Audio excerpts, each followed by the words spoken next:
Welcome back to the Sports Page. In our next segment, we've got some very special guests in studio.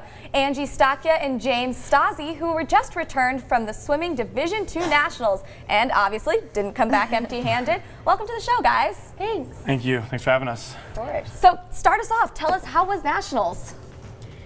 I think it was an awesome experience. I've gone 3 years now, and this was definitely my favorite, obviously because I won an event. But yeah, I really enjoyed it. Yeah, this is my second time going. I had a ton of fun. It was a lot busier schedule for me. Last year I swam 2 events, and this year I ended up swimming 4, so I had twice as long of a schedule. But it was a blast. I loved it. And it was a festival this year. So they had swimming, they had indoor track and field, and they had wrestling all together. And that happens only every 4 years, kind of like a little mini Olympics kind of thing. So that was kind of cool too. That's awesome. So you swam 4 events. Do you think, did that change how your swimming went? Did you feel compared to the year before? Oh yeah, I felt pretty awful by the end of it. You're pretty exhausted and pretty tired out when you're competing at that level like that many times. It really takes a toll on your body, so it was definitely really tiring. Well, talk about the preparation going into Nationals and just all season long. Like, when do you guys actually start training, and then when does the idea of Nationals kind of come into play, and when does the training kind of pick up for that?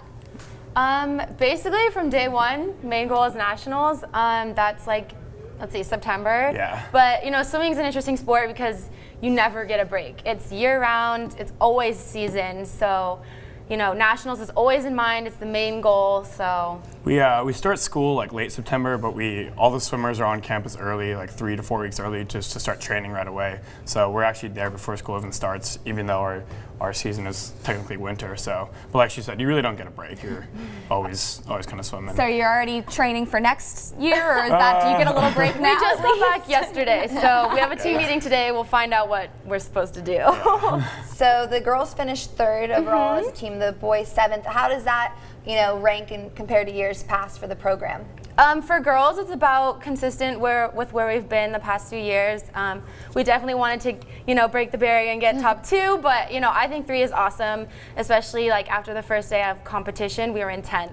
So we made big leaps to get to 3rd. As far as the guys go, the past 2 years we finished 2nd. So 7th was a little bit of a disappointment. There was an issue with 2 of our relays, and we actually weren't able to swim them. And relays are actually worth double points. So that hurts. Yeah, all those points are gone. So that was kind of a big crutch against us. So yeah. Something that's really cool is you actually swam the 200-meter butterfly at the Olympic trials last year, and then you swam it again at this race for Nationals. Yeah. What was it like, and where does that rank? Because I mean, like, Olympic trials, I mean, that's awesome, and the Nationals as well. Can you kind of tell us about that? Yeah, so it's interesting. Like at the meet too, there's there's a lot of foreigners at the meet. It's like almost 49% foreign, and so there's actually a lot of Olympians actually at the meet too. You see people running around with tattoos and all that stuff. So it's they've actually even been further than I have. They've been to the Olympics and competing, but.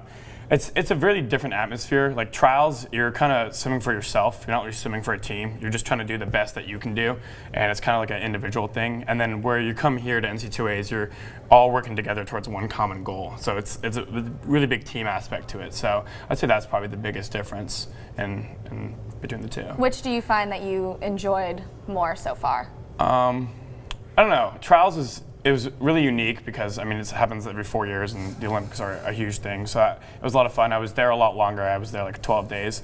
But at the same time, like, there was only like 5 or 6 or 7 of us from UCSD that went to trials, where here we had 10 guys or 12 guys with divers and 15 girls. So you have 27 people that are there supporting you. So that's really nice. Like when you have your whole team supporting you, you have a lot more people you can fall back on, which I definitely like. And now, Anji, you've had a lot of accomplishments. You're co-captain. You still have a year left. Is there any accolade that really stands out to you so far in your swimming career?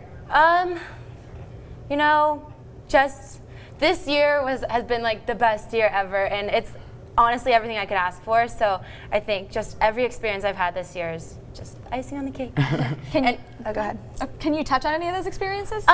Basically, I think my freshman year I had some really strong leaders on the team, and I've always just wanted to be as good as they were, and so I think finally now being national champion I can say that I've done that. Yeah, that's a huge accomplishment. And now moving forward, you're only a sophomore, so both of you still have time left in this program. Is there any goals that you have set that you want to accomplish before you graduate?